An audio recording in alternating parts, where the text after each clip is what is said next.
viewers, welcome to my channel Gyan Knowledge Hub.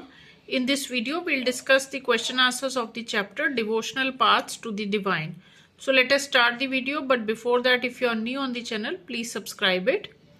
So the first question is, describe the beliefs and practices of Nathpanthis, Siddhas and Yogis.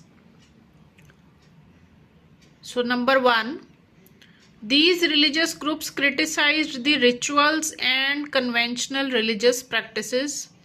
ये जितने भी 3 groups हैं, ये तीनों ही कर्म कांडों को, रिचुअल्स को नहीं मानते थे, और जो भी उस समय पे जो रिलीजियस प्रैक्टिसेस थी, जो भी धार्मिक गतिविधियां होती थी, ये उनके अगेंस्ट थे.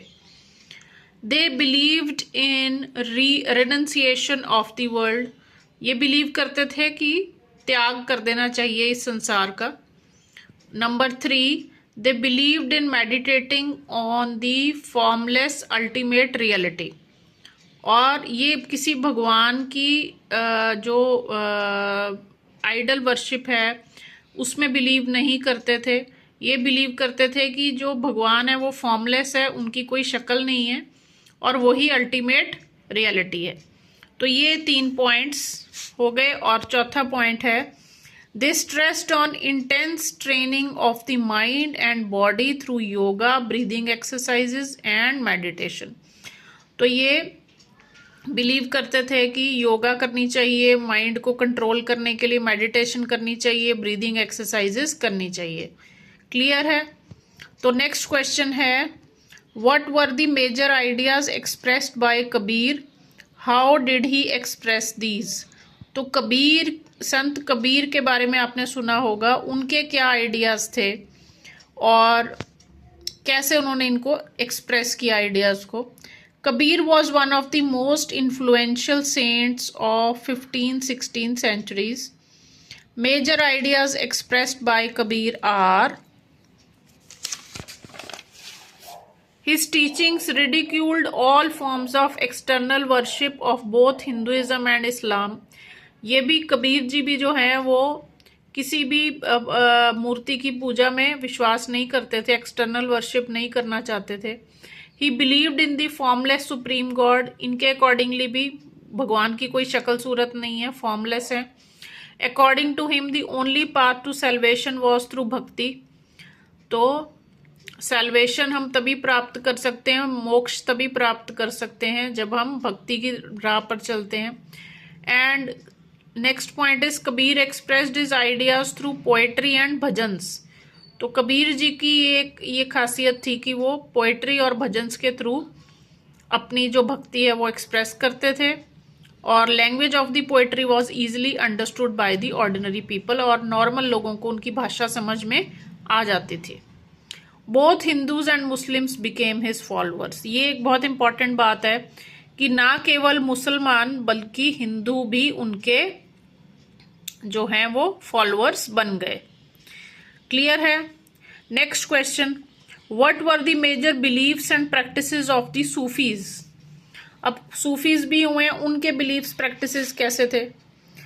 Following were the major beliefs and practices of the Sufis. The Sufis did not believe in the rituals and codes of behaviour demanded by Muslims. तो मुस्लिम्स जैसे भी पूजा पाठ करते हैं, ये सूफीज जो हैं ये उन रिचुअल्स को, उन कर्मकांडों को नहीं मानते थे. They believed that the union of soul and God were just like the union of lover with his beloved. तो ये मानते थे कि भगवान के साथ आत्मा का मिलन वैसे ही होता है जैसे कि एक प्रेमी का मिलन प्रेमिका से होता है, लवर का बिलवर्ड के साथ. Next point, they wrote poems to express their feeling and also wrote fables and anecdotes. तो ये जो सूफीज हैं वो पोएम्स भी लिखते थे, स्टोरीज भी लिखते थे to express the feeling of their bhakti. They believe that the heart can be trained to look at the world in a different way by using various methods like zikr, that is chanting of the name, contemplation, sama, that is singing, breath control, etc. These methods should be followed under the guidelines of a master or a peer. तो ये believe करते थे कि जो हमारा heart है, हमारा जो दिल है, हम उसको ट्रेनिंग दे सकते हैं। ट्रेन करने के लिए हमें एक तो नाम जाप करना होगा, दूसरा हमें ध्यान लगाना होगा, तीसरा हमें भजन गाने होंगे, भगवान का नाम गाना होगा, और चौथा हमें अपने सांसों के ऊपर कंट्रोल करना होगा। और ये सब करने के लिए हमारा कोई ना कोई टीचर या कोई पीर, जिसको बोलते थे सूफियों में पीर बोलते थे, जो उनका गाइड होता था, मेंटोर होता था, तो उनकी जरूरत होती है। Next, why do you think many teachers rejected prevalent religious beliefs and practices? आपको क्यों लगता है कि बहुत सारे टीचर्स जो थे, टीचर्स स्कूल में पढ़ाने वाले नहीं, टीचर्स जो भक्ति सिखाते थे, क्यों उन्होंने रिजेक्ट कर दिया उस समय के रिलीजियस बिलीव्स को? Many teachers rejected prevalent religious beliefs and practices because number 1, they were based on social differences, ritualism and outward display of piety. सबसे पहले तो उसमें दिखावा बहुत था और ऊंच नीच भेदभाव बहुत ज़्यादा होता था, और रिचुअलिज्म, कर्मकांड बहुत ज़्यादा थे, इसलिए उसको रिजेक्ट किया गया। दूसरा, religions had inequality and discrimination, वही आपको जो पहले बताया मैंने, इनइक्वालिटी थी, भेदभाव था। तो ये दो कारण थे कि उस समय की जो रिलीजियस प्रैक्टिसेस हैं उसको रिजेक्ट कर दिया जो रिलीजियस टीचर्स थे उन्होंने। What were the major teachings of Baba Guru Nanak? तो जिन्होंने सिख धर्म का फाउंडेशन रखी, गुरु नानक देव जी, उनकी टीचिंग्स क्या थी? Number 1, Guru Nanak emphasise the importance of worship of one God. तो एक तो वो विश्वास करते थे कि भगवान एक ही हैं, एक के ओमकार, ठीक है। नेक्स्ट पॉइंट है, he taught that caste, creed and gender were irrelevant for attaining liberation. तो अगर किसी ने मोक्ष प्राप्त करना है तो उसमें जाति या जेंडर, मेल फीमेल का कोई फर्क नहीं पड़ता, इररेलेवेंट है वो। ही यूज द टर्म नाम, daan and insaan, which meant right worship, welfare of others and purity of conduct. Next, his teachings are now remembered as naam japna, कीर्त करना एंड वंड छकना। तो वो कहते थे एक तो नाम जपना चाहिए भगवान का, दूसरा कीर्त करना। कीर्त करना का मतलब है अपना कर्म करो, और वंड छकना का मतलब है हमें जो भी हमारे पास है हम उसको दूसरों के साथ बांट कर खाएं पिएं।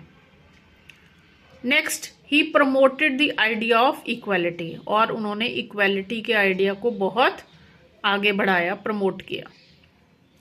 For either the Virashvas or the saints of Mahashastra discuss their attitude towards caste. So the attitude of Virashvas or the saints of Maharashtra towards caste are, they followed a humanistic attitude. Humanistic attitude मतलब सारे इंसान एक जैसे हैं। They believed in the equality of all human beings.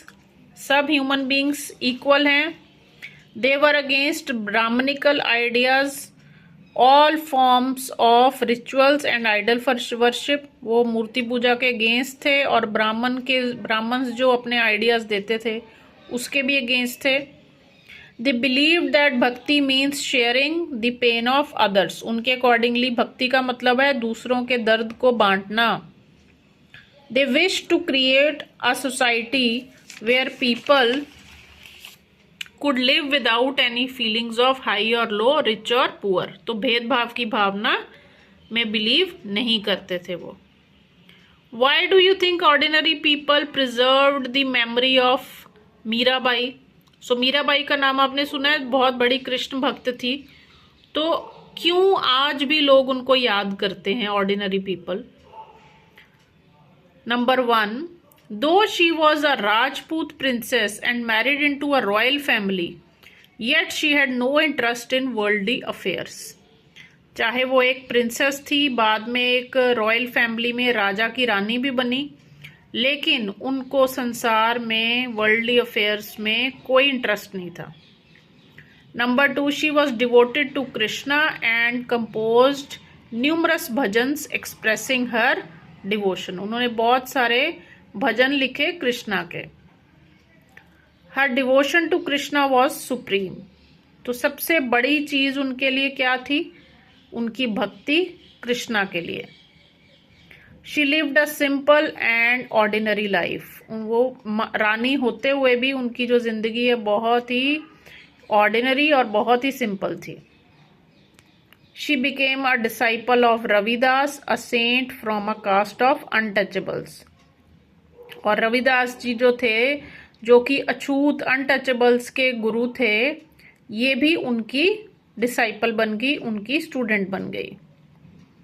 Her songs openly challenged the norms of the upper caste and have become a part of our living popular culture. जो उनके songs थे वो अपर कास्ट के against थे और वो आज भी लोगों के बीच में बहुत पॉपुलर हैं। They are the part of our life.